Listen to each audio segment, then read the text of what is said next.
ঘুরতে ঘুরতে চলে গেছিলাম মিলেনিয়াম পার্কে। কিন্তু মিলেনিয়াম পার্কে গিয়ে মনটা অত্যন্ত ভারাক্রান্ত হয়ে গেল, কারণ ছোটবেলায় আমি যে মিলেনিয়াম পার্কে গেছিলাম তার সঙ্গে এই মিলেনিয়াম পার্কের কোনো মিল নেই। অনেক পরিবর্তন হয়েছে। গঙ্গার পাড়ে অবস্থিত হলেও মিলেনিয়াম পার্কের সৌন্দর্য কিন্তু আর নেই। অনেকটা বড় জায়গা জুড়ে অবস্থিত এই পার্ক। গেছিলাম গঙ্গার আনন্দ নেব, তার সঙ্গে মেয়েও একটু আনন্দ করবে, কারণ পার্ক যেহেতু রাইড তো অবশ্যই থাকবে। কিন্তু গিয়ে মন খারাপ হয়ে গেল। প্রথমত গঙ্গার প্রবাহমানতা আর নেই। ভাটা পড়ে থাকার কারণে মৃত পশু এবং বিভিন্ন সবজির খোসা, নোংরা আবর্জনা জমে এত দুর্গন্ধ সৃষ্টি করেছে যে এই জায়গাটায় প্রথম গিয়ে দাঁড়িয়েছিলাম, দাঁড়াতেই পারলাম না। তারপরে কিছুটা সামনের দিকে এগিয়ে চললাম।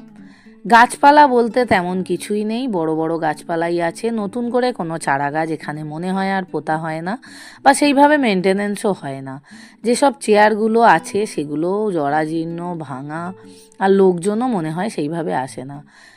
সেখানে গিয়ে বেশ কিছু লঞ্চ দেখতে পেলাম এবং একটি লঞ্চে গান বাজনা চলছিল। চারিদিকটা এইভাবে তোমাদের ঘুরিয়ে ঘুরিয়ে দেখালাম। দেখো, এরিয়াটা কিন্তু অনেক বড়, কিন্তু পানীয় জলের কোনো ব্যবস্থা নেই। আশেপাশে ভালো কোনো খাবারের দোকানও নেই। একটি দোকান থেকে একটি প্যাটিস কিনেছিলাম, তাও কোয়ালিটি অতীব জঘন্য। কি বলবো, জানি না কেন এত সুন্দর একটি জায়গাকে মেনটেনেন্স করা হয় না, হয়তো লোকজন কম আসে বলে। কিন্তু গঙ্গার পাড়ের এত সুন্দর একটি জায়গা, যেটা আমরা ছোটোবেলায় খুবই আনন্দ উপভোগ করে গেছি এখানে, কিন্তু আমাদের বাচ্চাদের ক্ষেত্রে সেটি একেবারেই আমরা দিতে পারলাম না।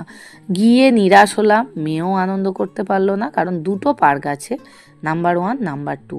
কিন্তু নাম্বার 2টা পুরোপুরিই বন্ধ, আর নাম্বার 1-এ কিছুই রাইড নেই। বাচ্চারা গেলে কিছুই আনন্দ করতে পারবে না। আর গঙ্গার জল তো বললাম যে ভাঁটা পড়ার কারণে প্রচণ্ড নোংরা। তো যাই হোক, তাই কিছুক্ষণ ঘন্টাখানেক কাটিয়ে এদিক ওদিক ঘুরে আমরা আবার বাড়ির উদ্দেশ্যে ফিরলাম।